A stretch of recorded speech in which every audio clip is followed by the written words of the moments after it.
الحمدللہ رب العالمین والصلاة والسلام علی محمد الامین اعوذ باللہ من الشیطان الرجیم بسم اللہ الرحمن الرحیم۔ خواتین و حضرات، ہم سورہ توبہ کی آیت 112 کا مطالعہ کر رہے ہیں۔ یہ اس سورہ میں بڑی اہم آیت ہے۔ اس میں اللہ تعالیٰ نے وہ اوصاف بیان کیے ہیں جو ایک بندہ مومن میں جمال و کمال کے درجے میں ہونے چاہیے۔ یہ بات بھی بیان ہو چکی ہے کہ ان کا موقع یہ کیوں پیدا ہوا۔ اس پوری سورہ میں منافقین کا کردار اور ان کی سازشیں زیر بحث ہیں۔ وہ بھی بظاہر رسول اللہ صلی اللہ علیہ وسلم پر ایمان لائے ہوئے تھے، اور جب ایمان لائے ہوئے تھے تو مسلمانوں کی جماعت ہی کا حصہ سمجھے جاتے تھے۔ اس لیے ان کے سامنے یہ گویا ایک دوسری تصویر رکھ دی گئی ہے کہ اگر سچا ایمان ہو تو وہ کہاں تک آدمی کو لے جاتا ہے، اس کی سیرت اور کردار میں کیا خوبیاں پیدا کرتا ہے، وہ اپنے پروردگار کے حضور میں کیسی سچائی کے ساتھ اپنے آپ کو پیش کرتا ہے۔ تو یہ پس منظر ہے جس میں یہ اوصاف، یہ صفات بیان ہوئی ہیں۔ اس میں پہلی چیز تھی التائبون، پھر العابدون، پھر الحامدون، پھر اس کے بعد السائحون۔ ان کا ذکر ہو گیا، ان کی وضاحت بھی کر دی گئی تھی۔ اس کے آگے اب میں نے لکھا ہے پھر نماز کا ذکر ہے، یعنی یہ سب صفات بیان ہو گئیں، ان کے بعد نماز کا ذکر ہے، جس کے لیے الراکعون الساجدون کی تعبیر اختیار کی گئی ہے۔ نماز میں قرآن مجید کا یہ طریقہ ہے کہ وہ کبھی تو الصلاۃ کہہ دے گا، کبھی اس کو اس کے اجزاء سے تعبیر کرے گا، یعنی جزء بول کر کل مراد لے لے گا۔ ایسا بھی ہوتا ہے کہ جزء ہی مراد ہوتا ہے، لیکن کئی جگہوں پر یہ طریقہ اختیار کیا گیا ہے کہ نماز کا لفظ یا صلاۃ کا لفظ بولنے کے بجائے نماز کے اجزاء سے نماز کو تعبیر کر دیا، تسبیح سے تعبیر کر دیا، دعا سے تعبیر کر دیا، رکوع و سجود سے تعبیر کر دیا، یعنی نماز کے اعمال سے یا نماز کے اذکار سے۔ پھر نماز کا ذکر ہے جس کے لیے الراکعون الساجدون کی تعبیر اختیار کی گئی ہے، یعنی رکوع اور سجدہ کرنے والے۔ نماز کا ذکر قرآن میں جہاں جہاں اس اسلوب سے ہوا ہے، یعنی اس طریقے سے جیسے یہاں ہوا ہے، ایک تو یہ ہے نا کہ ایک عموم کے انداز میں یہ کہا جائے کہ نماز کا اہتمام کرو، ایک صفات کے محل میں یا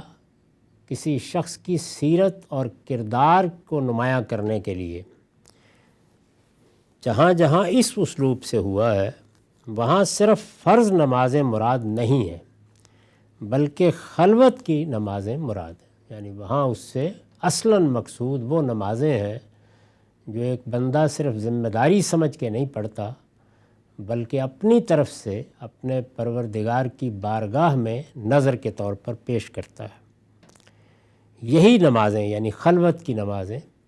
نوافل بھی خلوتی میں پڑھنے چاہیے، جو نماز سے پہلے بعد میں ہم پڑھتے ہیں، ان کے لیے بھی صحیح طریقہ یہی ہے کہ اگر مسجد میں یا باجماعت نماز پڑھی ہے تو وہاں اسی پہ اکتفا کیا جائے کہ وقت پر جائیں، باجماعت نماز پڑھیں اور آ جائیں۔ یہ نمازیں بھی خلوتی کی نمازیں ہیں، اصلاً خلوت کی نمازیں ہیں، لیکن ان کے علاوہ بھی ہم جانتے ہیں کہ رات کی نمازوں کی بڑی اہمیت ہے، خاص طور پر تہجد کی نماز۔ وہاں صرف فرض نمازیں مراد نہیں ہیں بلکہ خلوت کی نمازیں مراد ہیں۔ یہی نمازیں ان تمام چیزوں کی محافظ بھی ہیں جن کا ذکر اوپر ہوا ہے، یعنی یہ نمازیں اور خلوت کی نمازیں خاص طور پر انسان کے اندر وہ اوصاف پیدا کرنے کا ذریعہ بنتی ہیں جو اس سے پیچھے بیان ہو چکے ہیں۔ یہی نمازیں ان تمام چیزوں کی محافظ بھی ہیں جن کا ذکر اوپر ہوا ہے، اور یہی اس ریاضت کو بھی زندگی اور نشو و نما بخشتی ہیں جو سیاحت کے لفظ سے تعبیر کی گئی ہے۔ یعنی نماز قرآن مجید سے یہ معلوم ہوتا ہے کہ ایک بندہ مومن کی زندگی کا احاطہ کرنے والی ہونی چاہیے۔ اس کو فرض ہی 5 وقت کیا گیا ہے، اس لحاظ سے وہ ویسے ہی اگر فرض تک بھی آدمی محدود رہے تو ہمارے شب و روز کا احاطہ کر لیتی ہے۔ یعنی صبح اس سے ہوتی ہے، دن اس کے ساتھ ڈھلتا ہے، پھر سونے سے پہلے بھی ہم عصر پڑھتے ہیں، مغرب پڑھتے ہیں، عشاء پڑھتے ہیں۔ لیکن اگر خلوت کی نمازوں کا بھی اہتمام کیا جائے، نوافل کا بھی اہتمام ہو، تو اس کے نتیجے میں نہ صرف یہ کہ وہ صفات محکم ہوتی ہیں جن کا ذکر پیچھے ہوا، بلکہ انسان کے اندر جو سیاحت سے خوبیاں پیدا ہوتی ہیں وہ پیچھے بیان ہو چکی ہیں، اور اس میں یہ بتایا گیا تھا کہ آدمی صرف دین کے احکام کے ایک مجموعے پر عمل ہی نہیں کر لیتا، بلکہ اس کے اندر ایک سرگرمی پیدا ہوتی ہے کہ وہ اپنے ظاہر کی اصلاح کرے، باطن کی اصلاح کرے، دین کو زیادہ سے زیادہ سمجھے، اگر اللہ توفیق دے تو اپنے ماحول میں اپنی استطاعت کے مطابق، استعداد کے مطابق سمجھائے، اگر دیکھے کہ دین کی اشاعت کے لیے یا اس کی دعوت کو بڑھانے کے لیے کوئی کام ہو رہا ہے تو اس میں اپنا حصہ ڈالے۔ ان سب چیزوں کے لیے قرآن نے ان آیات میں سیاحت کی تعبیر اختیار کی ہے، یعنی ریاضت ایک طرح کی۔ تو یہ اس ریاضت کو بھی زندگی اور نشو و نما بخشتی ہیں جو سیاحت کے لفظ سے تعبیر کی گئی ہے۔ اس میں بھی حقیقی روح اور حقیقی ذوق نماز کے اہتمام ہی سے پیدا ہوتا ہے، اور جس طرح کہ میں نے عرض کیا خاص طور پر خلوت کی نماز۔ اس کے بعد امر بالمعروف اور نہی عن المنکر کا ذکر ہے، یعنی یہ الراکعون الساجدون کے بعد آیت میں الفاظ ہیں العامرون بالمعروف والناہون عن المنکر۔ اس کے بعد امر بالمعروف اور نہی عن المنکر کا ذکر ہے۔ اوپر جو باتیں بیان ہوئی ہیں ان کا بیشتر تعلق فرد کی اپنی اصلاح و تربیت سے ہے، یعنی اس میں وہ اوصاف بیان کیے گئے ہیں جو مجھے اپنی ذات کی حد تک اپنے اندر پیدا کرنے ہیں، اور جن سے دوسرے لوگوں کے ساتھ میرا کوئی تعلق نہیں بنتا۔ اب یہ ان کا تعلق قوم اور جماعت کے ساتھ واضح کیا جا رہا ہے، یعنی پھر معاشرے کے ساتھ، سوسائٹی کے ساتھ، لوگوں کے ساتھ میرے دینی ربط کی کیا بنیاد ہے، یہ اس کو بیان کیا جا رہا ہے۔ اور وہ کیا ہے؟ واضح کیا جا رہا ہے کہ وہ نیکی کا حکم دینے والے اور برائی سے روکنے والے، یعنی اپنے ماحول میں، اپنے گرد و پیش وہ لوگوں کو نیکی کی تلقین کرتے ہیں، نیکی کی رغبت دلاتے ہیں۔ ان کے دوست احباب ہوں، اعزاء اقربا ہوں، ان کی اولاد ہو، ان کے گھر والے ہوں، جب ان کو موقع ملتا ہے تو وہ کوئی نیکی کی بات کرنے کے لیے کہتے ہیں، اور اگر کوئی برائی دیکھتے ہیں اپنے اس حلقے میں، اپنے اس تعلق والے لوگوں میں، تو کوشش کرتے ہیں کہ حکمت کے ساتھ، محبت کے ساتھ لوگوں کو توجہ دلائی جائے۔ وہ دوسروں کے خیر و شر سے بے تعلق رہ کر زندگی نہیں گزارتے، یعنی یہ طریقہ ہمارے دین نے نہیں بتایا کہ ہم اپنے گرد و پیش کے ماحول کے بارے میں یہ کہہ کے مطمئن ہو جائیں اور سو جائیں کہ مجھ کو پرائی کیا پڑی اپنی نہ بیڑ تو، بلکہ یہ کہا گیا ہے اور اس کی تعلیم دی گئی ہے، اور یہ ان آیات میں بھی اوصاف کے طور پر بیان ہوا ہے، اور پیغمبر صلی اللہ علیہ وسلم نے روایتوں میں بھی اس کی بڑی تلقین کی ہے، بلکہ ایک بڑی عمدہ مثال دے کر بتایا ہے کہ اگر تم لوگوں سے بے تعلق ہو گئے، اپنے اعزاء اقربا سے بے تعلق ہو گئے، اپنے رشتہ داروں سے بے تعلق ہو گئے، اپنے دوستوں سے بے تعلق ہو گئے، بے تعلق ہونے کا مطلب یعنی ان کے خیر و شر سے بے نیاز، جو جی چاہے کرتے رہیں، بھاڑ میں جائیں، یہ طریقہ اختیار کرو گے تو تمہاری مثال اس مسافر کی سی ہوگی کہ جو ایک کشتی میں سفر کر رہا ہے اور اس کو اس سے کوئی تعلق نہیں ہے کہ اسی کشتی میں بیٹھے ہوئے بعض لوگ کشتی میں سوراخ کر رہے ہیں، وہ اگر ان کا ہاتھ نہیں پکڑے گا تو وہ بھی ڈوبیں گے اور یہ بھی ان کے ساتھ ڈوبے گا۔ تو یہ مثال دے کے رسول اللہ صلی اللہ علیہ وسلم نے ایک بندہ مومن کی زندگی میں اس چیز کی اہمیت واضح کی۔ آپ کا مقصود یہ تھا کہ کسی شخص کو بھی اپنے گرد و پیش کے ماحول سے، ظاہر ہے کہ یہ ذمہ داری ایک عام آدمی پر ایران توران کی نہیں ڈالی جا سکتی اور ڈالی بھی نہیں گئی، یہ ماحول میں ہے، اور ہر شخص کا ماحول کیا ہے، اس کا گھر، اس کے اعزاء اقربا، اس کا خاندان، اس کے دوست احباب، جہاں کہیں وہ کام کرتا ہے وہاں اپنے ماحول میں اس کو نیکی کی تلقین کرنے والا اور برائی سے روکنے والا بن کے رہنا چاہیے۔ اس کا یہ مطلب نہیں ہے کہ وہ لوگوں کے لیے داروغہ بن جائے، یعنی تہذیب کے ساتھ، شائستگی کے ساتھ، حکمت کے ساتھ تعلق کی جگہ پر موقع پیدا کر کے توجہ دلانی چاہیے کسی نیکی کام کی طرف۔ اس میں جو الفاظ استعمال کیے گئے ہیں وہ مذہبی احکام کے نہیں ہیں، ان کی نوعیت بالکل الگ ہے۔ اس میں جو الفاظ استعمال کیے گئے ہیں وہ معروف اور منکر ہیں، یعنی وہ بھلائی کی باتیں جو انسانیت کا اثاثہ ہیں، جن کو سب مانتے ہیں۔ کسی انسان کو سچائی اختیار کرنی ہے، دیانت اختیار کرنی ہے، رحم و شفقت کا علمبردار بننا ہے، یہ وہ چیزیں نہیں ہیں کہ جن کے لیے کسی مذہبی متن کا حوالہ دیا جائے۔ یہ باتیں تو انسانیت کی مانی ہوئی باتیں، یہ وہ صداقتیں ہیں جن پر انسان کا وجود قائم ہے، تو ان کی تلقین کرنا یہ بتایا جا رہا ہے یہاں۔ اور اسی طرح سے وہ برائیاں کہ جن کے بارے میں کسی مذہبی بحث و نزاع کا کوئی موقع نہیں ہوتا، جھوٹ بولنا، دھوکہ دینا، چوری کرنا، ملاوٹ کرنا، یہ سب وہ چیزیں ہیں کہ جو کوئی مسیحی ہے، کوئی ہندو ہے، کوئی بدھ ہے، یہاں رہتا ہے، وہاں رہتا ہے، ہر شخص کے ہاں مانی ہوئی ہیں۔ ان کے بارے میں ہر شخص متنبہ رہے، یعنی یہ نہیں ہو سکتا کہ یہ معروف اور منکر عام آدمی کی دلچسپی میں نہ رہیں یا وہ ان سے بے تعلق ہو جائے۔ تو یہ خیر و شر کا وہ پہلو ہے جو بنیاد ہے کسی اچھے معاشرے کی یا اچھے لوگوں کے سیرت و کردار کی۔ اس کی طرف توجہ دلائی ہے کہ ان کی تلقین کرنا، ان کے معاملے میں لوگوں کو توجہ دلانا، یہ ایک بندہ مومن کے اوصاف میں سے ہے۔ معاف کیجیے۔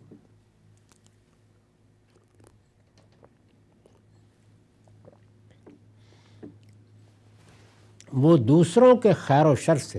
یہ خیر و شر کی میں نے وضاحت کر دی کہ اس سے کیا مقصود ہے، تو الفاظ ہی بتا رہے ہیں کہ اس سے کیا مقصود ہے، اس کے لیے کسی کو کوئی بات کہنے کی ضرورت نہیں ہے۔ عام آدمی پر اللہ تعالیٰ نے یہی ذمہ داری ڈالی ہے، اس سے آگے کوئی ذمہ داری نہیں ڈالی گئی۔ وہ دوسروں کے خیر و شر سے بے تعلق رہ کر زندگی نہیں گزارتے، بلکہ دوسروں کی اصلاح و تربیت کے لیے بھی اپنے اندر تڑپ رکھتے ہیں اور اپنی طاقت و صلاحیت کے مطابق اصلاح منکر کا فرض انجام دیتے ہیں، یعنی ان چیزوں کی اصلاح کرنے کی کوشش کرتے ہیں، اپنے ماحول میں لوگوں کو توجہ دلاتے رہتے ہیں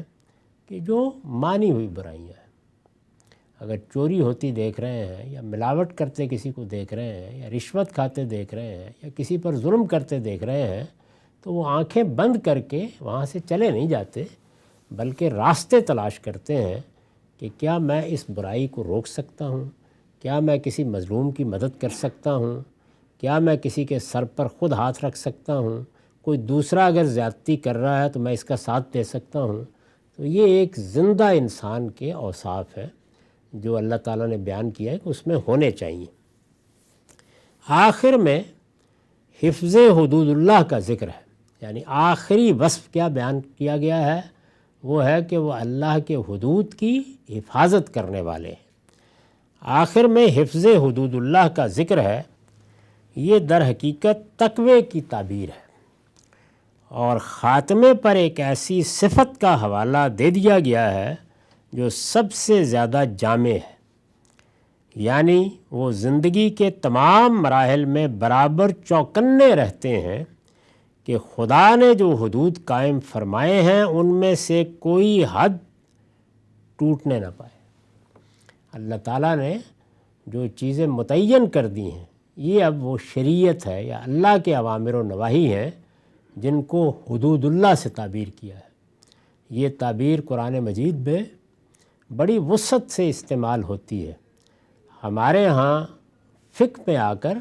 یہ سزاؤں کے ساتھ خاص ہو گئی، قرآن میں یہ ایسے نہیں ہے۔ قرآن میں یہ اوامر اور نواہی کے لیے پہلے اوپر بیان کیا کہ وہ معروف کی تلقین کرتے ہیں اور منکر سے روکتے ہیں، تو وہاں میں نے عرض کیا کہ وہ اخلاقی چیزیں ہیں جن میں میرا آپ کا دنیا میں ہر شخص کا اتفاق ہے، ان میں کسی بحث و نزاع کی گنجائش نہیں۔ یہ اب بیان کیا ہے کہ وہ اللہ تعالیٰ کے جو حدود ہیں، یعنی جو اس نے شریعت دے دی ہے اور جس میں حد بندی کر دی ہے، یہ حد بندی اسی معروف منکر پر مبنی ہے لیکن متعین کر دی گئی ہے۔ یعنی بتا دیا گیا ہے کہ جس طرح ہم دنیا میں ایک قانون بنا کے انہی اخلاقی اصولوں کو ضابطے کی شکل دے دیتے ہیں، جب اللہ تعالیٰ اس کو یہ شکل دیتے ہیں تو اس کو حدود اللہ کہا جاتا ہے اور جامع تعبیر یہ ہے کہ وہ شریعت بن جاتی ہے۔ تو اس کے بارے میں فرمایا کہ وہ اس بات کی نگرانی کرتے ہیں اور ہر وقت چوکنے رہتے ہیں، متنبہ رہتے ہیں کہ میں ان میں سے کسی حد کو کہیں توڑ نہ بیٹھوں۔ انہیں جس طرح یہ خیال ہوتا ہے کہ وہ اچھے اخلاق کا نمونہ بن کر رہیں، وہاں یہ خیال بھی ہوتا ہے کہ اگر ان اخلاق کو میرے پروردگار نے کسی متعین صورت میں مجھ پر لاگو کیا ہے تو وہ حد بھی ٹوٹنے نہ پائے، میں اس کے اندر زندگی بسر کروں۔ نہ وہ خود کسی حد کو توڑنے کی جسارت کرتے ہیں اور نہ اپنے امکان کی حد تک کسی دوسرے کو اس کے توڑنے کی اجازت دیتے ہیں۔ اجازت دیتے ہیں یعنی یہاں ان سے اجازت کا سوال ہو۔ اگر وہ کسی ادارے کے سربراہ ہیں، اگر وہ کسی گھر کے اندر ہیں، تو وہاں جہاں ان کا حکم چلتا ہے یا جہاں ان کے فیصلے کو کوئی حیثیت حاصل ہے، وہاں وہ دوسروں کو بھی اس کی اجازت نہیں دیتے۔ یہی وہ بات ہے جس کو رسول اللہ صلی اللہ علیہ وسلم نے ایک موقع پر اس طرح فرمایا کہ ہر شخص اپنے دائرہ اختیار میں اسی طرح مسئول ہے جس طریقے سے کوئی بادشاہ اپنی رعایا کے لیے مسئول ہوتا ہے، اور اس دائرے میں صحیح رویہ یہ ہے کہ اگر وہ کسی برائی کو دیکھے تو کوشش کرے کہ اس کو نہ ہونے دے۔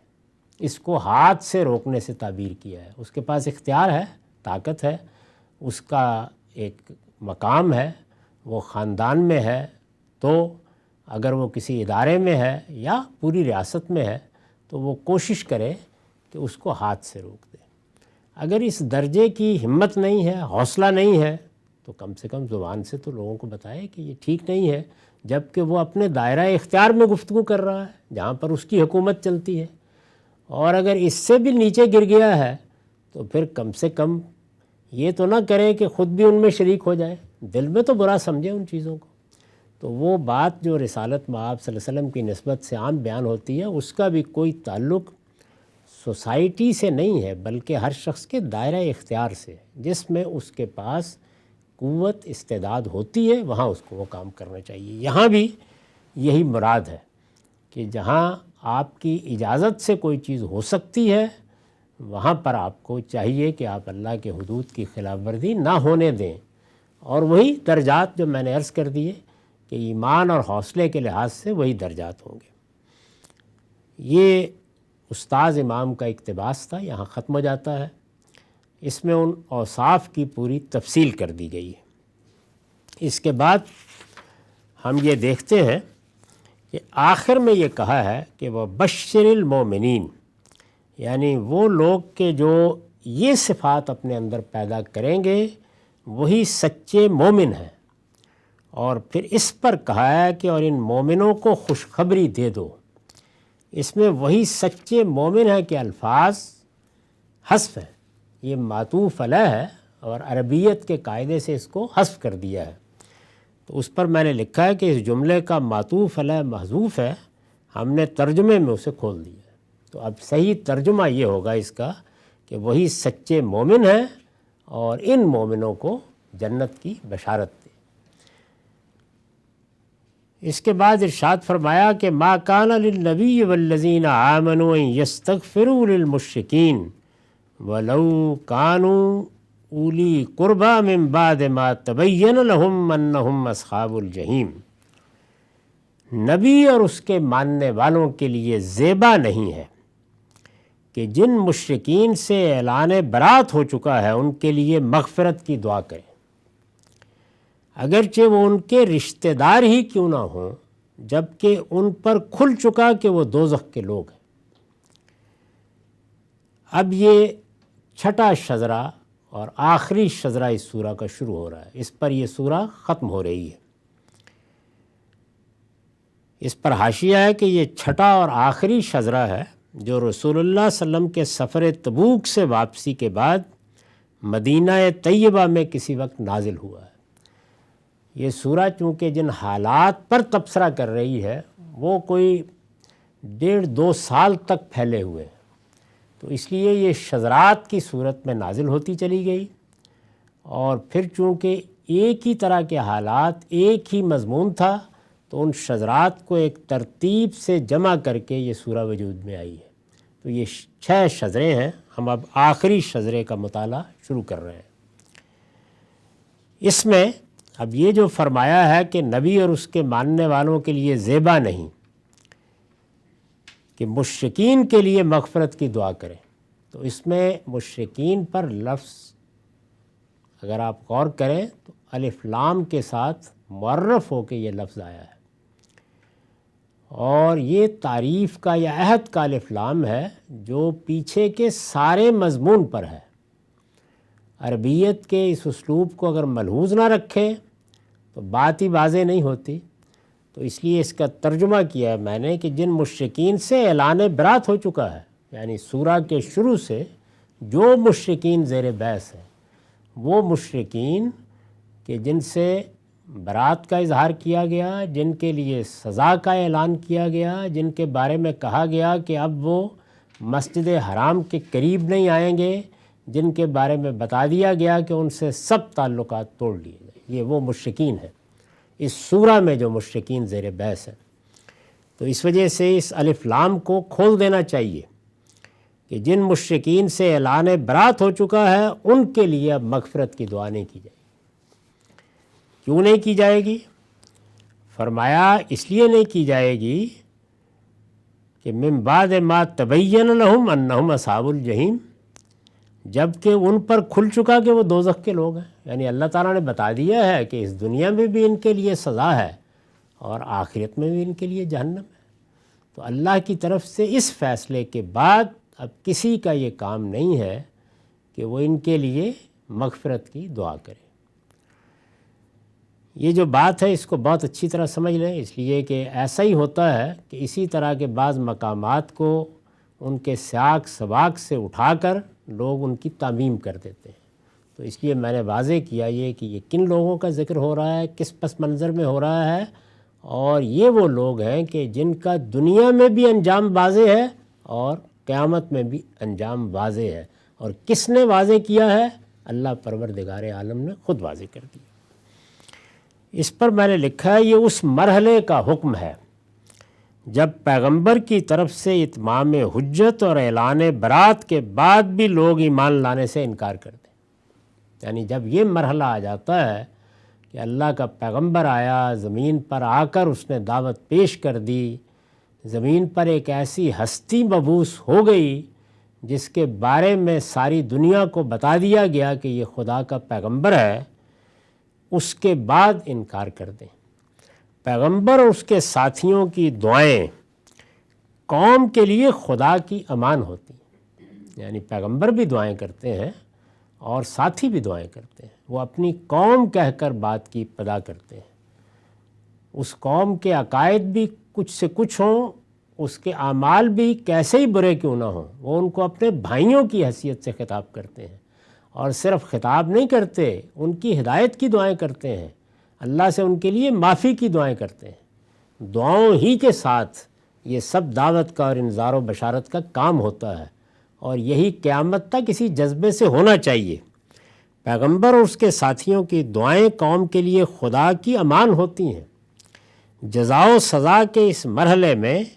ضروری تھا کہ انہیں اس امان سے محروم کر دیا جائے۔ کیوں روکا اللہ تعالیٰ نے دعا کرنے سے؟ اس لیے کہ پیغمبر کی اور مومنین کی دعا کوئی معمولی چیز ہے، یہ اللہ کے حضور میں بڑی قدر و قیمت کی چیز ہے۔ ایک بندہ خدا جب کھڑا ہو گیا قوم لوط کے معاملے میں، تو قرآن کس محبت سے کہتا ہے کہ ابراہیم نے تو ہم سے جھگڑا شروع کر دیا اور یہ کہا کہ کیسے آپ اس قوم کو تباہ کر دیں گے، آپ کو خیال نہیں آ رہا، آپ ان کو تباہ کرنے جا رہے ہیں۔ تو ذرا غور کیجئے کس محبت سے اللہ تعالیٰ اس کا ذکر کرتے ہیں، اور کہتے ہیں کہ اس کے دل میں بڑی نرمی تھی لوگوں کے لیے۔ تو ہم نے اس کو کہا کہ ابراہیم اپنی غلط فہمی دور کرو، ان میں اگر 50 راست باز بھی ہوتے تو ہم اس بستی پر عذاب نازل نہ کرتے، انتظار کرتے اس کا کہ وہ نکل آئیں۔ تو ابراہیم نے بھی بات نہیں چھوڑی، انہوں نے کہا اگر 40 ہوں تو، فرمایا 40 بھی ہوں تو، انہوں نے کہا اگر 30 ہوں تو، یہاں تک کہ نوبت 10-5 تک آ گئی۔ تو اللہ تعالیٰ نے فرمایا اتنے بھی نہیں، اگر اتنے بھی ہوتے تو میں عفو درگزری سے کام لیتا۔ تو اس طرح سے یہ پیغمبر اور اس کے ساتھی دعا کرتے ہیں یا سفارش کرتے ہیں دنیا میں کھڑے ہو کر کہ مالک ان پر رحم فرما، ان پر عذاب نہ آئے، ان کی مغفرت ہو۔ تو اللہ تعالیٰ ان دعاؤں کو کیسے نظر انداز کر دے؟ اس لیے فرمایا کہ اب بند کرو یہ دعا، اس لیے کہ جزا و سزا کا مرحلہ آ گیا ہے، اب میرا فیصلہ نافذ ہونے جا رہا ہے، اب یہ نہیں ہونا چاہیے۔ پیغمبر اور اس کے ساتھیوں کی دعائیں قوم کے لیے خدا کی امان ہوتی ہیں۔ جزا و سزا کے اس مرحلے میں ضروری تھا کہ انہیں اس امان سے محروم کر دیا جائے۔ یہ ڈھال بنے ہوتے ہیں اللہ کا پیغمبر اور ایمان والے، ان کی دعائیں گویا اللہ کے عذاب کے رستے میں کھڑی ہو جاتی ہیں۔ تو اس لیے اس امان کو دور کرنا ضروری تھا، اور جو عذاب ان کے لیے مقدر ہو چکا ہے وہ اس کو بھگتنے کے لیے تیار ہو جائے۔ پھر یہ دعائیں حمیت حق کے بھی منافی تھیں، اس لیے کہ اس وضاحت کے بعد کہ وہ جہنم کے مستحق ہو چکے ہیں، اگر کسی رشتے اور تعلق کی بنا پر مغفرت کی دعا کی جائے تو اس کے صاف معنی یہی ہوں گے کہ قرابت کی حمیت حق پر غالب ہے۔ اللہ نے بتا دیا کہ یہ تو اب دوزخ کے لوگ ہیں، ان کے بارے میں فیصلہ صادر ہو گیا ہے۔ اللہ کی عدالت نے یہاں بھی ان کا فیصلہ کر دیا، آگے کے لیے بھی کر دیا۔ تو اب کون جسارت کرے گا، اور اگر کرے گا تو یہ پھر حق کی حمیت کے منافی ہے۔ آگے مثال دے کے بتایا ہے کہ اس مرحلے میں تو ہم نے ابراہیم جیسے شخص کو بھی روک دیا تھا کہ اب نہیں، اب معاملہ ختم ہو گیا، اور اس مرحلے پر جب نوبت آ جاتی ہے تو پھر نوح کو بھی توجہ دلائی جاتی ہے کہ اس بیٹے کے بارے میں آپ کو بات نہیں کرنی چاہیے تھی۔ یہ وہ مرحلہ ہے جس میں آ کر آگے قرآن واضح کرے گا اس کو، اس لیے کہ اس وضاحت کے بعد کہ وہ جہنم کے مستحق ہو چکے ہیں، اگر کسی رشتہ و تعلق کی بنا پر مغفرت کی دعا کی جائے تو اس کے صاف معنی یہی ہوں گے کہ قرابت کی حمیت حق پر غالب ہے۔ یعنی اب اللہ کا دین، اللہ کا فیصلہ وہ عزیز نہیں ہے، اب رشتے اور تعلق عزیز ہیں۔ نبی صلی اللہ علیہ وسلم کے بعد البتہ اس طرح کے اتمام حجت اور اعلان برات کا موقع باقی نہیں رہا۔ یعنی اب ظاہر ہے کہ نہ یہ صورت قیامت تک پیدا ہونی ہے، نہ کسی نے آ کے اطلاع دینی ہے، تو یہ معاملہ رسول اللہ صلی اللہ علیہ وسلم کے ساتھ ختم ہو گیا۔ چنانچہ کوئی حرج نہیں کہ کفر و شرک کے کسی مرتکب کے لیے بھی ان الفاظ میں دعا کر دی جائے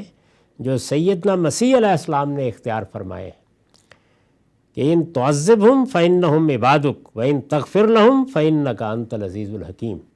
یہ نہایت ہی عمدہ الفاظ ہیں، ایک پیغمبر نے ان الفاظ کا انتخاب کیا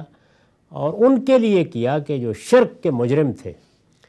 جو اللہ کی عدالت میں بتا دیا گیا کہ مجرم ہے، اس موقع پر انہوں نے یہ کہا۔ اور دیکھیے کس بلاغت سے بات کی ہے، فرمایا آپ انہیں سزا دیں۔ سیدنا مسیح نے اللہ تعالیٰ کی بارگاہ میں عرض کیا آپ انہیں سزا دیں تو وہ آپ کے بندے ہیں، یعنی میں کون ہوتا ہوں بولنے والا،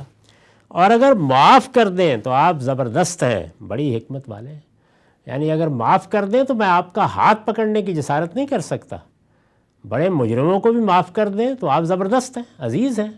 اور میں یہ سوچ بھی نہیں سکتا کہ آپ نے کوئی غلط کام کیا ہے اس لیے کہ آپ بڑی حکمت والے بھی۔ تو کس خوبی کے ساتھ انہوں نے ایک لحاظ سے بات کہہ بھی دی ہے، لیکن اس کو وہ اسلوب بھی نہیں دیا کہ جس میں وہ کوئی سفارش، شفاعت یا حمیت حق کے منافی بات بن جائے۔ تو یہی رویہ میرے نزدیک اب ان سب لوگوں کے بارے میں اختیار کرنا چاہیے جن کو ہم دیکھتے ہیں کہ وہ اللہ تعالیٰ کے مقابل میں کھڑے ہیں، یا انہوں نے اللہ کا انکار کر دیا ہے، یا شرک کا ارتکاب کیا ہے، یا بڑے جرائم ہیں، تو ان کے بارے میں یہی اسلوب ہے۔ اگر کسی موقع پر دعا کرنی ہو یا اللہ کی بارگاہ میں کوئی بات کہنی ہو، باقی جن لوگوں کے بارے میں روکا گیا تھا اس کی میں نے وضاحت کر دی ہے۔ اقول و قولی ھذا واستغفر اللہ لی ولکم ولسائر المسلمین۔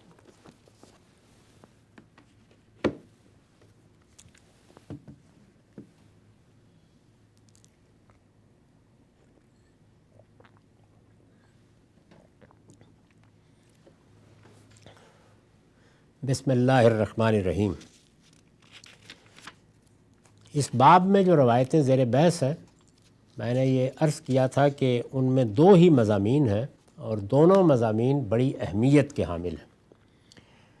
یہ آخری روایت اب میں پڑھنے جا رہا ہوں، یہ بھی بخاری سے لی گئی ہے اور اس کا رقم ہے 6133۔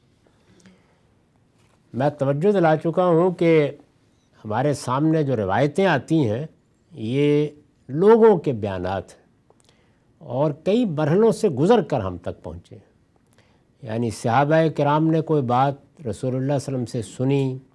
اس کا کوئی حصہ یاد رہ گیا یا اپنے فہم کے مطابق اس کا مضمون ان کے ذہن میں رہا، وہ آگے بیان ہو گئی، آگے سننے والوں نے اس کو کسی اور کے سامنے بیان کر دیا۔ اس میں الفاظ بھی بدل جاتے ہیں، سیاق و سباق کے بھی مسائل ہوتے ہیں، اس لیے بڑی محنت کر کے یہ متعین کرنا پڑتا ہے کہ بات کس محل کی ہوگی، کس موقع کی ہوگی۔ تو میں اس کو اصول کے طور پر اس طرح واضح کیا کرتا ہوں کہ قرآن مجید کی شرح و وضاحت میں اس کے سیاق کو نظر انداز کسی حال میں نہیں ہونا چاہیے۔ وہ سیاق الفاظ میں موجود ہے، وہ کتاب کی صورت میں ہے، یعنی آپ نے لفظ کے معنی پڑھ لیے، جملے کی تعریف سمجھ لی، اب دیکھیے بات کس جگہ کہی گئی ہے۔ ابھی میں جن آیات کا درس دے رہا تھا ان میں بھی یہ واضح ہوا کہ ایک خاص موقع کی بات جب اس موقع میں رکھ کے دیکھی گئی تو اس سے کیا بات نکلتی ہے، تو وہاں سیاق سباق کانٹیکسٹ بالکل متعین ہوتا ہے۔ اور اگر کوئی روایت آئی ہے تو اس میں کیا سیاق تھا، بات کیا تھی، کیا چیز ہوگی جس کو سامنے رکھ کر کوئی بات کی گئی ہوگی، اس میں آپ کو 3 مراحل سے گزرنا پڑتا ہے لازمی۔ ایک تو یہ کہ اس مضمون کی جتنی باتیں بھی مختلف لوگوں کے ذریعے سے ملیں ان کو اکٹھا کر لیں۔ لوگوں نے باتیں بیان کی ہیں تو اگر وہاں 10 لوگ تھے، 5 لوگ تھے، یا کسی اور موقع پر بھی وہ بات ہوئی تھی اور اس کو کسی نے بیان کیا ہے تو ان سب کو جمع کر لیں، اس سے بڑی حد تک تصویر واضح ہونی شروع ہو جاتی ہے۔ اس کے بعد یہ کوشش کریں کہ یہ دیکھیں کہ قرآن مجید نے یا سنت نے کیا دائرہ متعین کیا ہے کسی چیز کا، یعنی کیا وہ باتیں ہیں کہ جن کو طے کر دیا گیا ہے ان کے اندر رکھ کر پھر کوشش کریں کہ اس بات کا محل متعین ہو جائے، یعنی سمجھ میں آ جائے کہ یہ بات غالباً اس موقع پر اس لحاظ سے کہی گئی ہوگی۔ یہ طریقہ ہے کسی روایت کو سمجھنے کا اور جاننے کا۔ تو اس پہ میں نے توجہ دلائی تھی کہ اس طرح کی چیزوں کو بس دیکھتے ہی اٹھا کے نہیں پھینک دینا چاہیے، ان میں بڑی بصیرت ہوتی ہے، بڑی حکمت ہوتی ہے، لیکن یہ ساری چیزیں ملحوظ رکھ کے ان کو دیکھنا چاہیے۔ عام آدمی اگر کسی موقع پہ محسوس کرتا ہے کہ یہ چیز اس کی گرفت میں نہیں آ رہی تو کوئی حرج نہیں، یہ علم الخاصہ ہے، علم ہی خواص کا ہے، لیکن چونکہ عام ہو گیا ہے تو اب اس کو پڑھنا پڑھانا بھی پڑتا ہے۔ وہ یہ کہہ سکتا ہے کہ یہ بات لوگوں کی ہے، اس کی کوئی ذمہ داری اللہ کے پیغمبر پر عائد نہیں ہوتی، اس کی زندگی کے لیے اللہ کی کتاب اور سنت کافی ہے جس پر وہ عمل کرتا ہے۔ تو یہ چیز بھی ملحوظ رہے، اور پھر وہ بات بھی جس کی طرف میں نے توجہ دلائی کہ ان دونوں میں در حقیقت وہ چیز کیا ہے جس کو سامنے رکھا گیا ہے۔ ایک پہ یہ کہ دنیا میں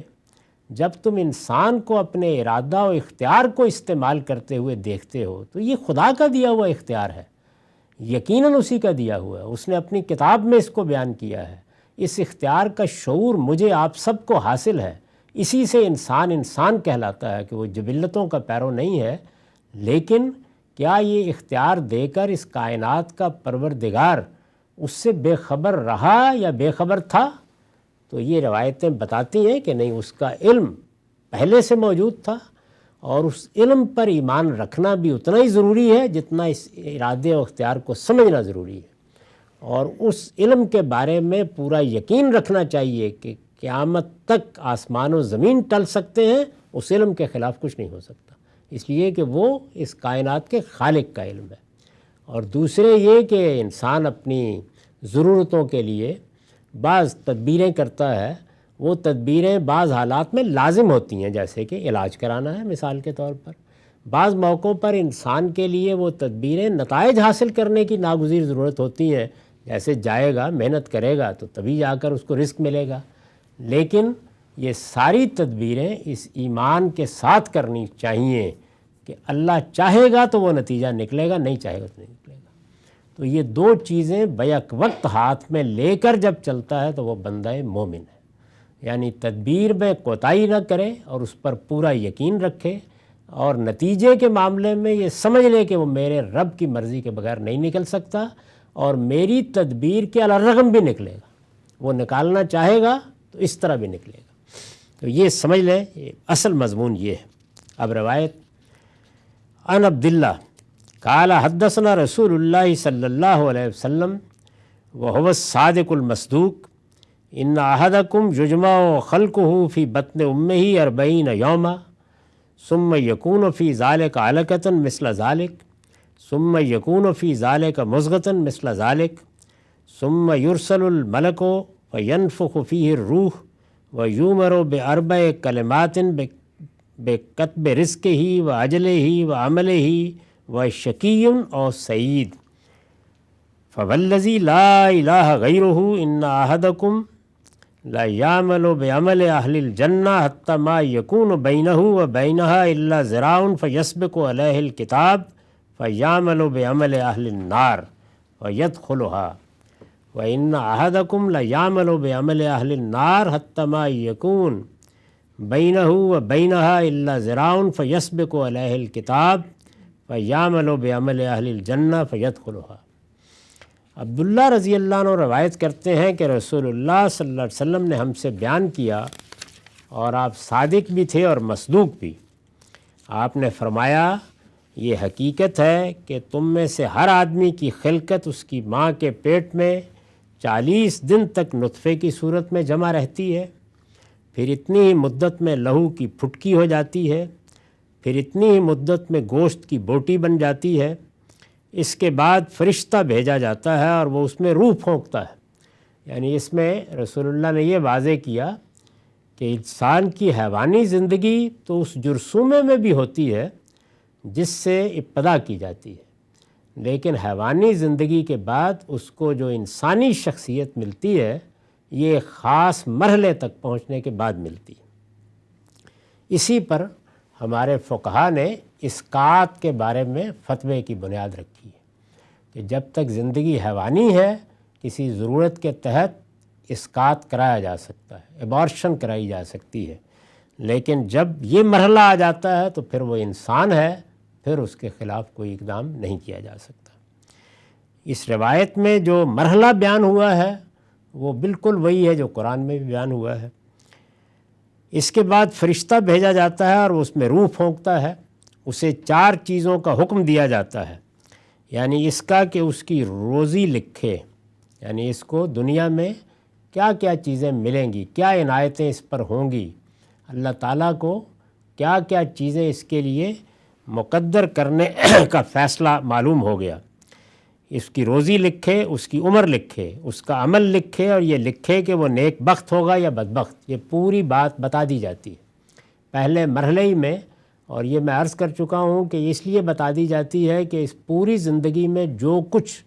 قانون قدرت کے مطابق ہونا ہے اور وہ خودکار طریقے سے ہوتا ہے، اور جو میرے اور آپ کے ارادے اور اختیار سے ہونا ہے، اس کو آزاد نہیں چھوڑا جا سکتا۔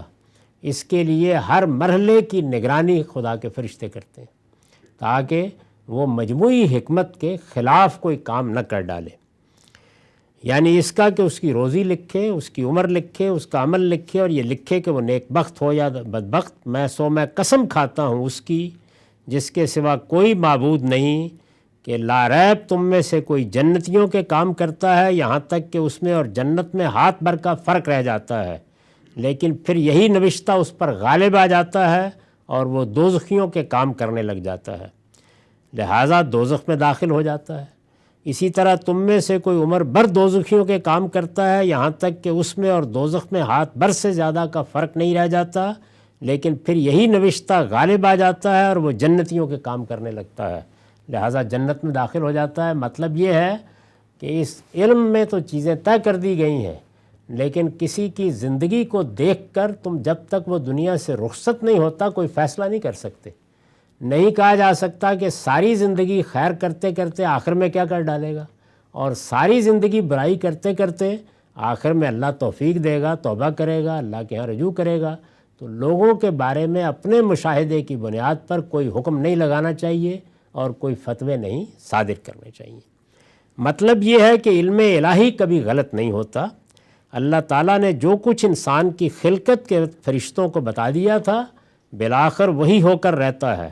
تاہم جو کچھ ہوتا ہے انسان کے ارادہ و اختیار سے ہوتا ہے۔ یہ ارادہ و اختیار اسی پروردگار کا دیا ہوا ہے۔ انسان اگر خدا کے ہاں جواب دہ ہے، مسئول ہے، تو اسی ارادہ و اختیار کی بنا پر ہے، اور اسے یہ حقیقت ہمیشہ پیش نظر بھی رکھنی چاہیے۔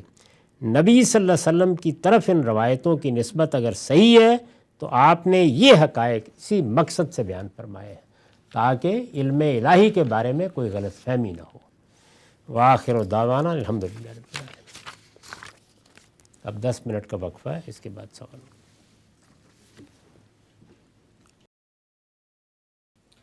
بسم اللہ الرحمن الرحیم۔ السلام علیکم۔ غامدی صاحب کے ساتھ ہفتہ وار سوال و جواب کی براہ راست نشست کو لے کر ڈیلس امریکہ غامدی سینٹر سے حاضر خدمت ہیں۔ آغاز کرتے ہیں۔ غام سے بہت شکریہ آپ کے وقت کا۔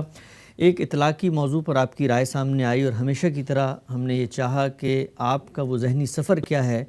علوم دینیہ کے طالب علم ہوں یا پھر آپ پر تنقید کرنے والے لوگ، ان کے سامنے یہ تمام پہلو واضح رہنے چاہیے ہیں کہ آپ کے ہاں جب کوئی رائے بنتی ہے تو اس کے پیچھے استدلال کا وہ مشکل پروسیس کیا ہے جس سے ایک صاحب علم گزرتا ہے اور آپ کی زبان میں طالب علم گزرتا ہے۔ 7ویں نشست ہے اس سلسلے کی۔ میں چاہتا ہوں ماضی کے مباحث سے ذرا آگے نکل کے اب ہم آئیں اس اطلاقی اصولی سوال کی طرف بھی۔ آپ نے یہ فرما دیا کہ حکم ہے تو اس کی کوئی علت ہوگی، علت ہے تو عقلی اقتضاءات ہوں گے، عقلی اقتضاءات ہیں تو وہی استثناء اور توسیع کا باعث بنیں گے۔ کھانے پینے کی حلت و حرمت کے باب میں اصل علت کیا ہے طیب اور خبیث کی، وہ کیوں منع کی گئی ہے اور اس کے عقلی اقتضاءات کیا ہیں۔ بات یہاں تک پہنچ گئی تھی کہ خوراک بھی مؤثر ہوتی ہے۔ ہم دنیا میں بھی دیکھتے ہیں، عام حالات میں بھی، جب اللہ تعالیٰ نے کچھ کھانے سے منع کیا ہے تو اس کا مطلب اس کی کوئی تاثیر ہے۔ وہ تاثیر ہے تو ظاہر کیسے ہوتی ہے جب ہم یہ حرام چیزیں کھاتے ہیں، اور پھر کیا وہ مماثل صورتحال ہے اعضاء کی پیوندکاری میں کہ جس سے دونوں نتائج یکساں ہو جاتے ہیں۔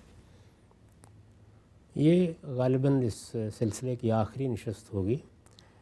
کیونکہ تمام مباحث کہاں سے پیدا ہوتے ہیں اس پر میں تفصیل سے گفتگو کر چکا ہوں۔ اسی ذیل میں نے یہ عرض کیا تھا کہ ہمارے دین میں تطہیر بدن کے احکام دیے گئے ہیں۔ تطہیر بدن کی جو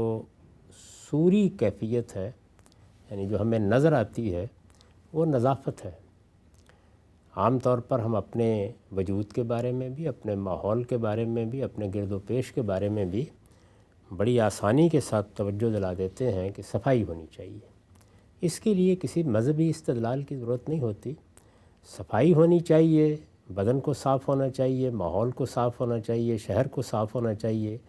عربی زبان میں جس کو نظافت کہا جاتا ہے وہ ایک مشترک اساس ہے جس کو آپ مراکش سے انڈونیشیا تک اور آپ دائیں سے بائیں تک اور قطب شمالی سے قطب جنوبی تک ہر شخص کو بتا سکتے ہیں، وہ اس کو سمجھ لے گا۔ یعنی یہ انسانیت کے ہاں وہ بنیاد ہے۔ لیکن ہمارے دین میں معاملہ یہاں نہیں رہا۔ اس سے آگے بڑھ کر وہ بدن کی پاکیزگی تک لے جاتا ہے، اور اس پاکیزگی کے لیے بعض چیزیں بتاتا ہے۔ مثلا یہ کہ ہم اللہ کی بارگاہ میں جب حاضر ہوں تو یہ کافی نہیں ہے کہ ہم صاف تھے، یعنی ممکن ہے کہ ابھی تھوڑی دیر پہلے غسل فرمایا ہو،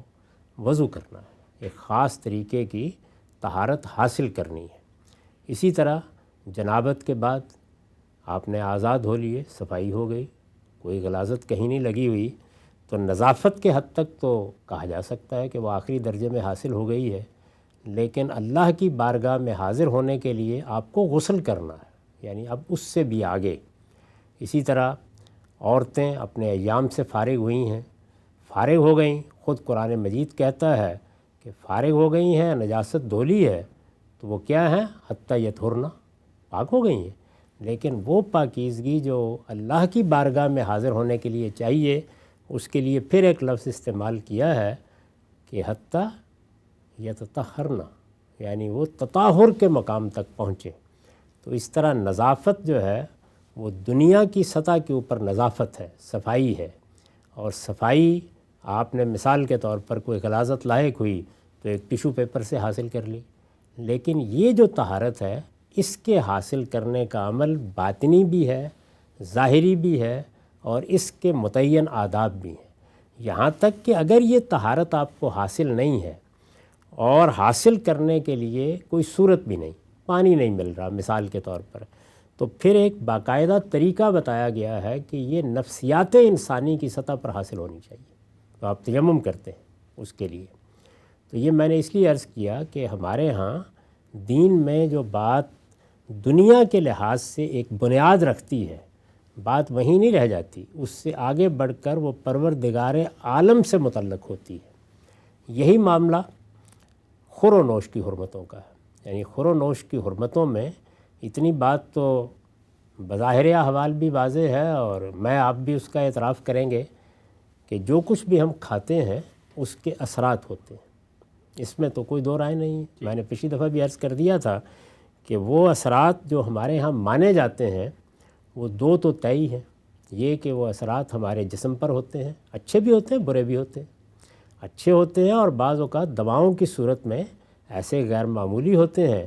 کہ ہم بڑی تکلیف سے نجات حاصل کر لیتے ہیں۔ اسی طرح سے یہ غذا اس کے ساتھ کھانی ہے یا نہیں کھانی، اس سے اجتناب کرنا ہے، اس سے پرہیز کرنا ہے، یہ ساری چیزیں جب علم طب میں زیر بحث آتی ہیں تو جسمانی اثرات کا اعتراف کرتی ہیں۔ اس سے آگے بڑھ کر ذہنی اثرات بھی کم و بیش مانے جاتے ہیں۔ چنانچہ میں نے گزارش کی تھی کہ سائیکائٹری میں جو دوائیں ہیں یا جو لیتے ہیں آپ، وہ اسی پر مبنی ہیں، اور اس میں جس طرح دوائیں کام کرتی ہیں، آپ کی چائے اور کافی تک بھی اس میں اپنا کردار ادا کر رہی ہوتی ہے۔ یہ وہ چیزیں ہیں جو اس وقت جو علم ہمارے پاس ہے، انسانی سطح پر جس علم کو ہم اپروچ کر سکتے ہیں اس میں بھی طے ہیں۔ چنانچہ یہ بحث تو کی نہیں جا سکتی کہ ان کے کوئی اثرات نہیں ہوتے۔ اثرات تو دنیوی لحاظ سے جو چیزیں ہماری گرفت میں آتی ہیں، یعنی جسم ہے، ذہن ہے، ان میں بالکل بدیہی ہیں، اور ان کو ساری دنیا مانتی ہے، اور اسی بنیاد کے اوپر کسی چیز کو کھانے اور کسی سے اجتناب کرنے کا حکم لگاتی ہے۔ اب اس کے بعد جو تیسری بڑی چیز ہے وہ کیا ہے، یعنی انسان کا حادثہ اخلاقی،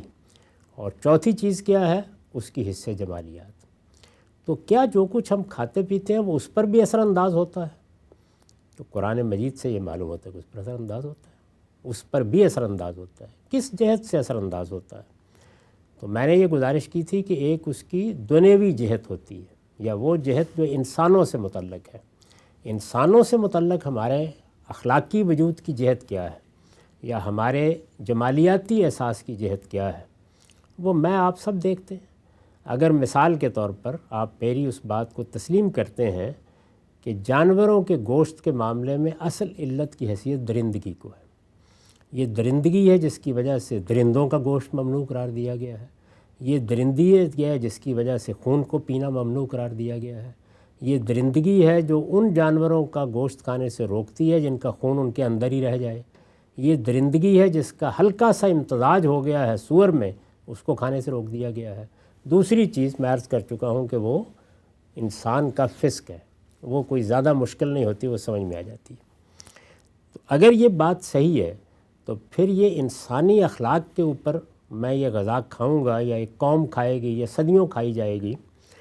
تو انسانی اخلاق کے اوپر اگر ظاہر کے لحاظ سے، یعنی جو انسانی اخلاق کی انسانوں کی طرف جہت ہے،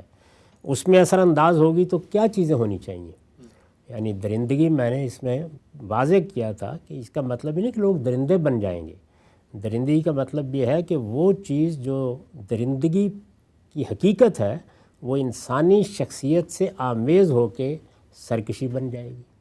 وہ دوسروں پر ظلم بن جائے گی، وہ سفاکی بن جائے گی، یہی ہوگا نا، اس کا لازمی اثر یہی پڑے گا۔ تو سرکشی، سفاکی، ظلم یہ بہیمیت ہے، یہ انسان کے اندر نہیں پیدا ہونی چاہیے۔ اس کا ظہور گھر میں ہوگا، خاندان میں ہوگا، معاشرے میں ہوگا، قومی سطح پر ہوگا، لیڈروں اور رہنماؤں میں ہوگا، یا ایک قوم کے دوسری قوم کے ساتھ معاملے میں ہوگا، تو ظاہر ہے کہ یہ ایسی چیز ہے کہ جس کو رکنا چاہیے۔ یہ ہے اس کا الی الناس جہت، یعنی انسانوں کی طرف جب آپ رخ کرتے ہیں تو وہاں اس کی کیا جہت ہے۔ مذہب کے اندر یہ ہو تب بھی مطلوب ہے، اچھی بات ہے، نہ ہو تب بھی کوئی فرق نہیں پڑتا۔ یہاں ہمیں ایک اور جہت مطلوب ہے، اور وہ الی اللہ ہے، خدا کی طرف۔ وہ خدا کی طرف جو جہت ہے اس کو اخلاقی سطح پر بیان کیا ہے قرآن مجید نے، کہ ایک انسان اپنی خلقت کے ساتھ اپنے پروردگار کا شعور لے کے آیا ہے۔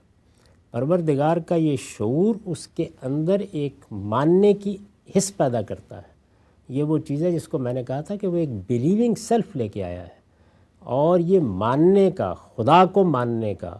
اس کائنات سے ماورا ایک ہستی کو ماننا، اور ماننے کے بعد یہ تعلق قائم کرنا کہ وہ میرا آقا ہے، وہ میرا خداوند ہے، وہ اس کائنات کا بادشاہ ہے، اس کے لیے بھی ایک اخلاقی جہد چاہیے۔ اگر آپ دیکھیں تو میں نے جب اپنی کتاب میزان میں جمال و کمال کا باب لکھا ہے تو اس میں نصف کے قریب چیزیں وہ ہیں جو اخلاقیات میں یہ بتاتی ہیں کہ وہ جہد کیا ہے، اور اس میں کیا چیزیں زیر بحث آتی ہیں۔ اس میں وہ چیزیں زیر بحث آتی ہیں جن کو قرآن مجید کہتا ہے کہ تمہارے اندر اخبات ہونا چاہیے، قنوت ہونا چاہیے، ذات خداوندی کے مقابلے میں انسان کے انسانی شرف کو پوری طرح ملحوظ رکھتے ہوئے سرکشی اور تکبر سے اوپر اٹھ کر سبمشن کا داعیہ ہونا چاہیے۔ یہ اگر تمہارے اندر سے ختم ہو گیا تو جس طرح میں نے مثال دی کہ اگر انسان اپنی خلقت کے لحاظ سے اپنی تربیت نہیں کر سکا اور اس کے اندر سفاکی آ گئی ہے اور اس کے اندر ظلم آ گیا ہے، تو جیسے وہ چیز انسانیت کے لیے تباہ کن ہے، اسی طرح مذہب کے لیے، مذہبی احساس کے لیے یہ چیز تباہ کن ہے۔ یہ بہیمیت کا وہ ظہور ہے کہ جو انسانوں کے اندر اگر ہو گیا ہے تو پھر مذہب ان کے لیے کوئی حقیقت نہیں رکھے گا، پھر اللہ کی بندگی کوئی حقیقت نہیں رکھے گی، پھر یہ جو انسان کے اندر اس کی اپنی انا کا احساس ہے یہ صرف حکمرانوں کے مقابلے میں ظہور پذیر نہیں ہوگا، یہ اس سے آگے بڑھ کر خدا کے مقابلے میں ظہور پذیر ہوگا۔ یہ اس چیز کو قبول کرنے کے لیے تیار نہیں ہوگا کہ انسانوں میں سے کوئی شخص رسالت کے منصب پر فائز ہو کر مجھ سے کہے کہ میری اطاعت کرو، یہ اس کو قبول کرنے کے لیے تیار ہی نہیں ہوگا۔ تو اس وجہ سے جیسے میں نے عرض کیا کہ میں جب وضو کرتا ہوں تو یہاں صرف نظافت مطلوب نہیں ہے، بلکہ وہ پاکیزگی مطلوب ہے کہ جو مجھے میرے رب کی بارگاہ میں کھڑے ہونے کے قابل بناتی ہے۔ اور جب میں غسل کرتا ہوں تو یہ جنابت کے بعد غسل محض جسم کو صاف کرنا نہیں ہے، یہ میرے وجود کے ان پہلوؤں میں نشاط پیدا کرنا ہے جو مجھے میرے پروردگار سے جوڑتے ہیں۔ تو ہمیں جب یہ کہا گیا ہے کہ خور و نوش میں تم نے فلاں فلاں چیزیں نہیں کھانی، تو میرے نزدیک اس میں اصلاً ذات خداوندی کے ساتھ انسان کے تعلق کی جہت زیر بحث ہے، اس پر اثرات پڑتے ہیں۔ اور جن قوموں کے ہاں یا جن لوگوں کے ہاں یہ چیز کمزور ہوتی چلی جائے گی، وہ شاید دنیا کے خاتمے کے اوپر ایک بڑا فساد خدا اور خدا کے پیغمبروں کے خلاف لے کر اٹھیں گے۔ یہ میرا احساس ہے اور میں اس معاملے کو اسی زاویے سے دیکھتا ہوں۔ اس لیے میرے نزدیک وہ لوگ کہ جو اپنے ان مشاہدات کی بنیاد پر اللہ تعالیٰ کی چیزوں پر حکم لگاتے ہیں، ان کو یہ سمجھ لینا چاہیے کہ مذہب میں اصلاً کون ہے، جو مطلوب ہے، مقصود ہے، جس کو ہدف ہونا ہے، وہ ذات خداوندی سے میرا تعلق ہے۔ یہ جو طہارت کے آداب ہیں یہ سب اس کے لیے ہیں۔ کھانے پینے میں، خور و نوش میں اس درندگی سے بچنا کہ جس کے اتنے غیر معمولی اثرات ہو سکتے ہیں کہ جو میرے وجود سے میرے مذہبی احساس اور میرے اس جمالیاتی احساس کا خاتمہ کر دیں جو ذات خداوندی کے ساتھ میرے اندر اخبات اور قنوت پیدا کرتا ہے، بڑا حادثہ ہوگا۔ تو یہ دونوں چیزیں جو ہیں یہ ملحوظ رکھنی چاہیے۔ تو میں اس کو، اس سارے معاملے کو اس زاویے سے دیکھتا ہوں۔ ٹھیک ہے صاحب، یہ جو نقطہ آپ نے بیان کیا کہ جو چیز ہم کھاتے ہیں اس کے اثرات بھی ہوتے ہیں، مادی اثرات بھی ہوتے ہیں، روحانی اثرات بھی ہوتے ہیں، اور اس معاملے میں آپ کا جو زاویہ نظر ہے وہ یہ کہ اللہ تعالیٰ نے اس وجہ سے ممنوع قرار دیا ہے کہ اللہ سے وہ تعلق پر اثر پڑے گا۔ مثال عملی لے لیتے ہیں، چونکہ یہ جو بڑے سے بڑا نظریہ فلسفہ اطلاق میں ڈھل کے اپنا کھرا کھوٹا واضح کرتا ہے، یہ بتائیے گا کہ مثلا ہمارے ہاں مسیحی قوم ہے، سور ممنوع قرار دیا اللہ کی شریعت میں، لیکن صدیوں سے کھا رہی ہے، تو نتیجے میں کیا چیز ہے جس کو ہم مشاہدے میں دیکھ سکتے ہیں، روحانی اعتبار سے ہی دیکھ سکتے ہیں، کیونکہ اللہ سے تعلق بھی بہرکیف نظر تو آ سکتا ہے، وہی تعلق کمزور ہوگا تو وہ اعمال میں ڈھلے گا، علم، اخلاق، انسان کی خدمت، اس میں تو وہ سب سے برتر نظر آتے ہیں، بلکہ بہت سارے مسلمان ہیں جو ان سے زیادہ شفاق اور ظالم ہو جاتے ہیں، گلے کاٹ دیتے ہیں، تو وہاں پر یہ اثر کیسے اثر انداز ہوا، انہوں نے سور کھایا؟ میں نے بتا دیا آپ کو کہ اس کا تعلق اخلاقیات کے اس پہلو سے ہے یا نہیں، اس کو علم سماجیات کے ماہرین دیکھیں اور جاننے کی صحیح کریں کہ جو انسانوں کے ساتھ تعلق ہے اس میں مختلف قوموں کا رویہ کیا ہے، اس میں بھی کئی جہتوں کے اوپر مطالعہ کرنے کی ضرورت ہوتی ہے۔ ہمارے ہاں چونکہ سماجی علوم میں اس طرح کے مطالعات کی روایت نہیں ہے، تو اس لیے بس ایک سرسری سی نگاہ ڈال کے لوگ بعض باتیں کہہ دیتے ہیں۔ اس کا مطالعہ سماجی سطح پہ ہونا چاہیے،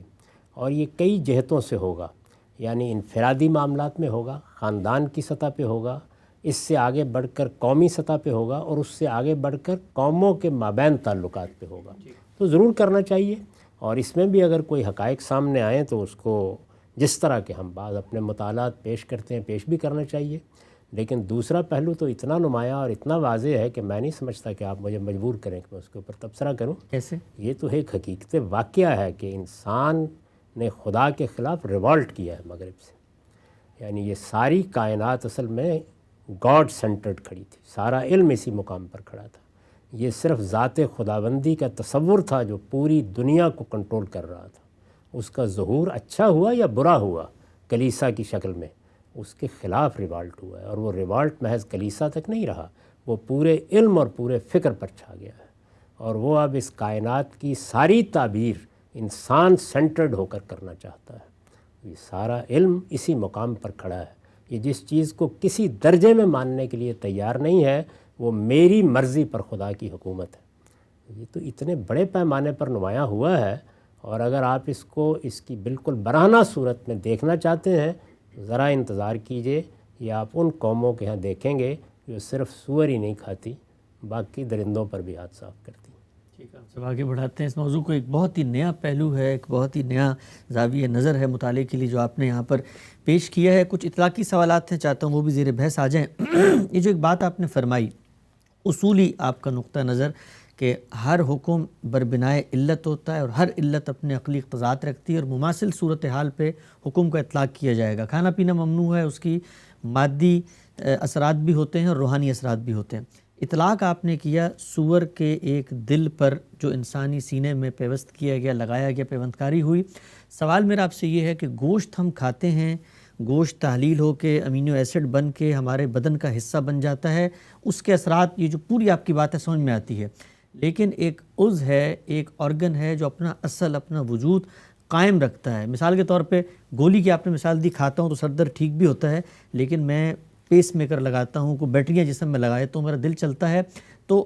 یہ جو آپ نے مماثلت قائم کی، اس مماثلت پہ کیا یہ سوال پیدا نہیں ہوتا کہ کھانا پینا اور ایک چیز اپنا وجود قائم رکھ کے جسم کا حصہ بن جائے، وہ انسانی جسم، انسانی خون، انسانی گلوکوز میں تبدیل نہیں ہو رہی، تو کیا دونوں کے اثرات مساوی ہونے چاہیے ہیں؟ یہ کیسے مانے ہم؟ میں نے جن اصولوں کی وضاحت کی ہے انہی میں دیکھیے، یعنی ہر شخص کو اسی ترتیب سے چلنا چاہیے۔ سب سے پہلے یہ دیکھنا چاہیے کہ اللہ کا حکم کیا ہے۔ یہ معلوم ہو گیا کہ اللہ تعالیٰ نے بعض جانوروں کا گوشت کھانا ممنوع قرار دیا ہے۔ اس کے بعد آپ علت متعین کرتے ہیں۔ ظاہر ہے کہ علت متعین کرنے کے لیے ایسا بھی ہوتا ہے کہ اللہ تعالیٰ متعین رہنمائی کر دیتے ہیں۔ بہت سی مثالیں موجود ہیں، جیسے کہ رشتوں کی حرمت میں یہ بتا دیا کہ فاحشہ اس کی علت ہے، جیسے میراث کے حصے تقسیم کرنے کے بارے میں بتا دیا کہ قرب منفعت اس کی علت ہے۔ تو یہاں پر بھی اللہ تعالیٰ نے دو لفظ استعمال کر کے بتا دیا کہ علت کی نوعیت کیا ہے، یعنی ان کی ذات میں نجاست پائی جاتی ہے، رجس کا لفظ استعمال کیا، ان کے ساتھ پیرے عقیدے کی نجاست وابستہ ہو جائے یا عمل کی، اس کے لیے فسق کا لفظ استعمال کیا۔ یہ دوسرا مرحلہ ہو گیا۔ اب یہ کہ وہ رجس یا نجاست کس نوعیت کی ہے، سوری ہے، مانوی ہے، تو میں نے یہ عرض کیا اور دلائل کے ساتھ یہ عرض کیا کہ قرآن مجید سے بالکل واضح ہو جاتا ہے کہ یہ مانوی ہے۔ مانوی کیا ہے؟ تو میں نے گزارش کی کہ جب میں اس سارے عمل کا مطالعہ کرتا ہوں، اور اس کو علم کی اصطلاح میں استقراء کا طریقہ کہتے ہیں، کہ اللہ تعالیٰ یہ کہہ رہے ہیں کہ صرف چرندے تمہارے لیے حلال ہیں، درندے حلال نہیں ہیں۔ اللہ تعالیٰ یہ فرما رہے ہیں کہ وہ سب چیزیں کہ جو درندگی پیدا کرنے والی ہیں اور جو مجھے نظر آ رہا ہے کہ میرے سامنے ہیں، ان کا ذرا سا بھی تعلق پیدا ہو جائے تو ممنوع کر دو اس کو۔ تو جب یہ متعین ہو گیا کہ وہ علت کیا ہے، تو اب علت کیا ہے، تو ظاہر ہے کہ پھر یہ بحث پیدا ہوئی جس پر آج ہم نے گفتگو کی ہے کہ یہ علت ہے تو اس کا کھانے پینے سے کیا تعلق ہے۔ تو اس میں ہم دو مراحل سے گزرے، ایک یہ کہ غذا یا کھانا پینا کیا اثر انداز ہوتا ہے، تو اس کو سمجھنے کا کیا طریقہ ہے، جتنی الہی چیزیں ہیں ان کو آپ ہمیشہ دنیوی چیزوں سے تمثیل میں سمجھتے ہیں۔ تو میں نے آپ کو یہ بتایا کہ دنیوی اعتبار سے جن علوم تک ہماری گرفت ہے ان میں ہم اثرات دیکھ رہے ہیں، جسم پر بھی دیکھ رہے ہیں، ذہن پر بھی دیکھ رہے ہیں۔ اگر یہ ہیں تو پھر اب اللہ تعالیٰ اطلاع جب دیں گے کہ اس کے اثرات تمہارے باطن پر بھی ہیں یا تمہارے اخلاقی وجود پر بھی ہیں، تو کوئی وجہ نہیں کہ ان کا انکار کیا جائے۔ پھر میں نے عرض کیا کہ اخلاقی وجود پر یا میرے جمالیاتی احساس پر جو اثرات ہوتے ہیں، یہ اثرات عام طور پر لوگ خیال کرتے ہیں کہ صرف الی الناس ہوتے ہیں، نہیں، ہمارے ہاں تو ایک بہت بڑا دائرہ وہ ہے جس میں الی اللہ ہوتے ہیں۔ پھر میں نے یہ بتایا کہ وہ اللہ تعالیٰ کے تعلق سے کیا اخلاقیات ہے جو میرے اندر پیدا ہونی چاہیے، محکم رہنی چاہیے، اس کے لیے میں نے قرآن مجید سے آپ کو وہ بہت سی اصطلاحات اور تعبیرات بتائیں۔ اگر آپ ان کی حقیقت کو بالکل دیکھنا چاہیں تو میری کتاب میزان میں جو مضمون ہے دین حق کا، اس کے ابتدائی حصے کو پڑھیں، وہاں اس کو بیان کیا ہے میں نے کہ جو ابدیت میری ہے، میرا خدا کا بندہ ہونا،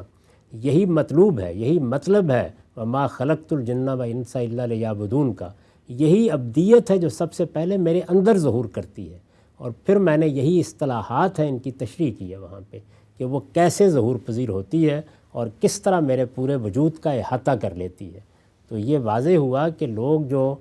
لوگوں سے متعلق اخلاقیات میں اس کے اثرات تلاش کر رہے ہیں، وہ از راہ کرم ادھر بھی رخ کریں۔ پھر آگے جا کے میں نے آپ کو یہ بتایا کہ ہمارے پورے دین میں خاص طور پر تطہیر بدن کے احکام میں اور تطہیر خورونوش کے احکام میں یہی چیز اصلاً مطلوب ہے، اس لیے اس کو لازماً تلاش کرنا چاہیے، اس کو دیکھنا چاہیے کہ یہ کہاں پائی جاتی ہے، اس کا ظہور کس پہلو سے ہوتا ہے۔ یہ ساری چیزیں میں نے واضح کر دیں۔ اب کیا ان سب چیزوں کے واضح ہونے کے بعد آپ سے اس سوال کا جواب نہیں ملتا جو آپ نے کیا ہے؟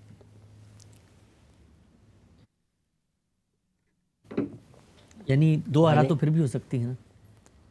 کس معاملے میں؟ مثال کے طور پہ ایک شخص یہ کہتا ہے کہ بھئی اللہ تعالیٰ نے جو کچھ کہا ہے اس کا اثر باہر کیف جزو بدن بننے سے ہوتا ہے، یہاں پر اصل میں حقیقت میں وہ جو کھانے پینے سے جزو بدن بن رہا تھا وہ حقیقت میں جزو بدن بن ہی نہیں رہا۔ تو اس کا مطلب یہی میرا مقصد تھا کہ آپ یہ بات کہیں۔ تو اس کے نتیجہ کیا نکلا؟ اس کا نتیجہ یہ نکلا کہ اب اصل میں جو استدلال یا قیاس کی بنیاد ہے اس میں دو رائے ہو گئی۔ جی، یعنی میرے نزدیک صورتحال یہ ہے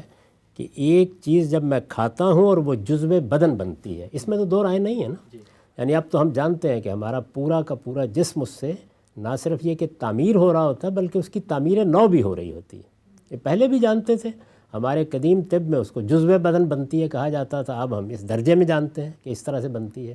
اور جو کچھ میرے جزو بدن بنتا ہے وہی اصل میں وہ قالب بناتا ہے جس سے میری شخصیت کا ظہور ہوتا ہے۔ یعنی یہ قالب اور میری اصل زندگی یا میری اصل شخصیت، تو جیسے میرا غسل کر کے بارگاہ میں پہنچنا، جیسے میرا وضو کر کے نماز کے لیے کھڑا ہونا، وہ سب چیزیں میرے جسم سے ہوتی ہوئی میری روح تک پہنچتی ہیں، اسی طرح سے یہ غذا جزو بدن بنتی ہوئی میری روح تک پہنچتی ہے۔ تو اس وجہ سے یہ تو متعین ہو گیا۔ اب آپ یہ کہتے ہیں کہ اس کے جزو بدن بننے کے عمل میں تو یہ بات ٹھیک ہوگی کہ ایسا ہوتا ہے، لیکن اگر میں پورا بدن ہی اٹھا کے اپنے اندر رکھ لوں تو پھر نہیں ہوتا۔ تو میرے نزدیک یہ جو قیاس ہے اس میں اپنا زاویہ میں نے بیان کر دیا۔ میرے نزدیک ان میں دونوں میں کوئی فرق نہیں ہے، کسی دوسرے کے نزدیک فرق ہے تو اس مرحلے کے اوپر وہ مجھ سے اختلاف کر سکتا ہے۔ ٹھیک ہے صاحب، بالکل واضح بات ہے، اور اصول اور استدلال میں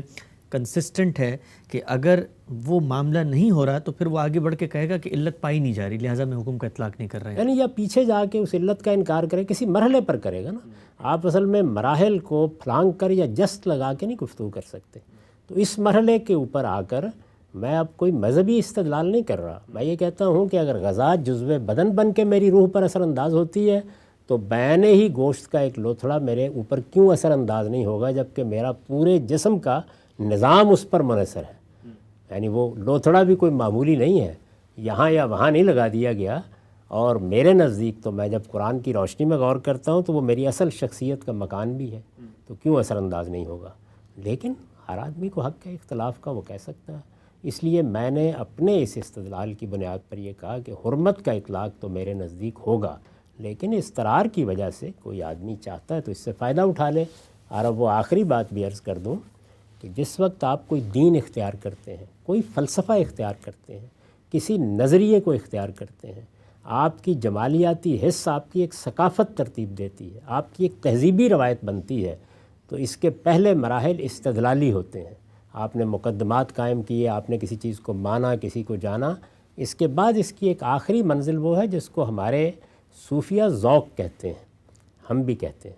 یعنی آپ شاعری کا ذوق رکھتے ہیں، ادب کا ذوق رکھتے ہیں، اسی طرح دین بھی ایک ذوق پیدا کرتا ہے. تو جو بات میں نے اپنے بارے میں کہی تھی اس کا تعلق میرے ذوق سے ہے، میں اس کا کسی کو پابند نہیں کرتا. اجازت ہے آپ کی کہ ہم مزید سوالات لیں یا اس کو ایک اور نشست میں لے کے جائیں؟ نہیں، آپ کسی اور نشستی میں لے کے جائیں، جب وقت ختم ہو گیا تو. یہ وقت ہمارا یہاں پہ ختم ہوتا ہے. انسانی سینے میں سور کے دل کی پیوندکاری کے حوالے سے غامدی صاحب کا جو پورا نظام فکر ہے، اطلاقی رائے کے پیچھے وہ جو استدلال کا پروسیس ہے اس کو ہم جان رہے ہیں. کافی سارے سوالات ہیں ابھی باقی، انشاءاللہ غام صاحب کی خدمت میں رکھیں گے. 8ویں نشست ہوگی وہ سلسلے کی. وقت یہاں پہ ختم ہوتا ہے. اب تک آپ کے وقت کا بہت شکریہ. بہت شکریہ.